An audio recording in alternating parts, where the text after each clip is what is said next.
नमस्कार।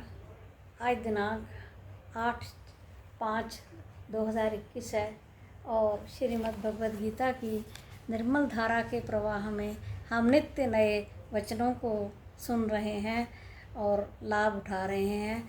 आइए आज सुनते हैं श्रीमद् भगवद गीता के चतुर्थ अध्याय के 31वें श्लोक से अभी भगवान का उपदेश जारी चल रहा है।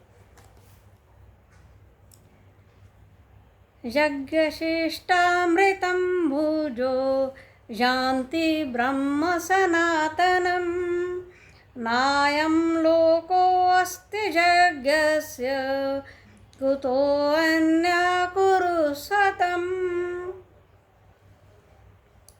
यज्ञानुष्ठान से रहित पुरुष को अल्प सुखमय मनुष्य लोक ही नहीं प्राप्त होता, भला बहु सुखमय स्वर्ग लोग उसको कैसे प्राप्त हो सकता है। अतएव यज्ञ आवश्यक है। हे कुरुसत्तम, पुरुष श्रेष्ठ कहने का विषय है। यज्ञ ज्ञान विहीन पुरुष को इस लोक में भी और परलोक में भी दोनों में सुख प्राप्त नहीं होता। यज्ञ किस किस प्रकार के हैं वो भगवान ने पहले श्लोकों में बता दिया है। हम अब इसके आगे प्रसरण कर रहे हैं।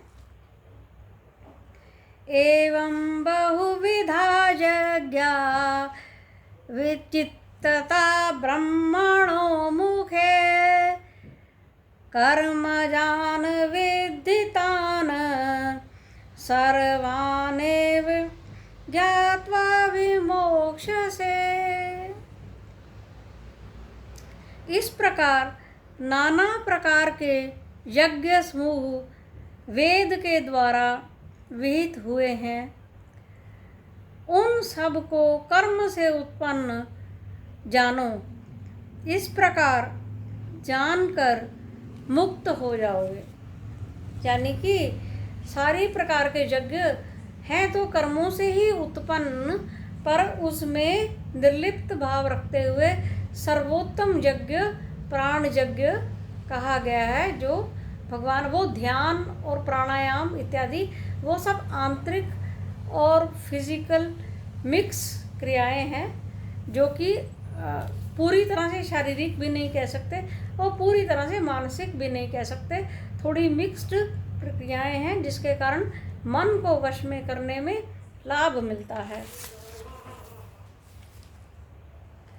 श्रेयान द्रव्यमयाद यज्ञान ज्ञान यज्ञः परन्तप सर्वं कर्माखिलं पार्थ ज्ञाने परिसमाप्यते।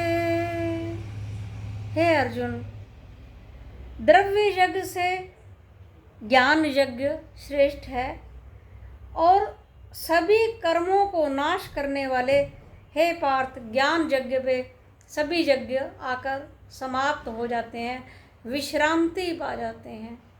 अर्थात ज्ञान यज्ञ को श्रेष्ठ कहा है भगवान ने।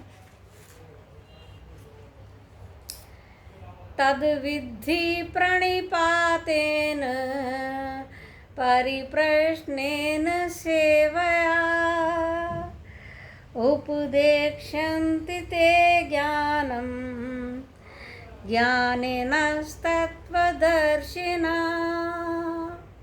अर्थात उसको कैसे जानना है, उसके लिए भगवान कहते हैं प्रणिपातेन। प्रणिपात कहते हैं नम्रता को, उसको नम्रता से जानना है। और परिप्रश्नेय, प्रश्नों की बौछार करके जानना है। जैसे कोई ज्ञानी पुरुष के समीप हम गए तो प्रश्न पूछने के माध्यम से काफ़ी ज्ञान उभर कर बाहर आ जाता है, जबकि वैसे ज्ञानी पुरुष आमतौर पे साइलेंट मोड में रहते हैं। वो ज़्यादा बोलते नहीं हैं जब तक कोई पूछे ना, जब तक कोई उसका जिक्र ना छेड़े। क्योंकि जिसके मन में ज्ञान की पिपासा है वो ज़रूर पूछेगा, और जिसके मन में पिपासा ही नहीं है वो व्यर्थ अपना समय नहीं गवाते। जितने भी ज्ञानी पुरुष हैं अपना एक एक श्वास का सदुपयोग करते हैं। उपदेक्षन्ति ते ज्ञानम, वो ज्ञानी जन फिर तुम्हें उपदेश करेंगे और तुम उसको अच्छी प्रकार से जान पाओगे कि इसको हमने कैसे अपने जीवन में ढालना है, अमल में लाना है।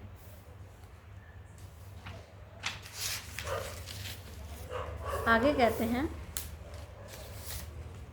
यद् ज्ञात्वा न पुनर्मोहम् एवं यास्यसि पाण्डव, येन भूतानि शेषेण द्रक्ष्यस्यात्मन्यथो मयि। जिसको जानकर पुनः मोह को प्राप्त नहीं होगा, ऐसा मैं तुमको कहता हूँ।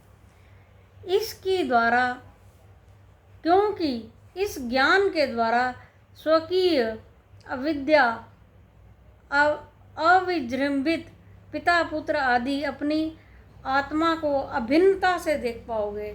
यानी कि सभी प्रकार के रिश्तों में और सभी संसार के प्राणियों में तुम अपने ही आत्म तत्व को पाओगे, वही सब जगह विद्यमान पाओगे। तो ये आत्मज्ञानी का लक्षण है। पश्चात अपनी आत्मा को मुझ परमात्मा में अभेद रूप से साक्षात्कार कर सकोगे। अर्थात आत्मा और परमात्मा में तब कोई भेद ना रह जाएगा, जब तुम हरेक जीव मात्र में आत्मदर्शन करने में सक्षम हो जाओगे। ये भगवान के कहने का तात्पर्य है। ये कहकर वाणी को विराम देती हूँ। आगे हम कल पढ़ेंगे। धन्यवाद।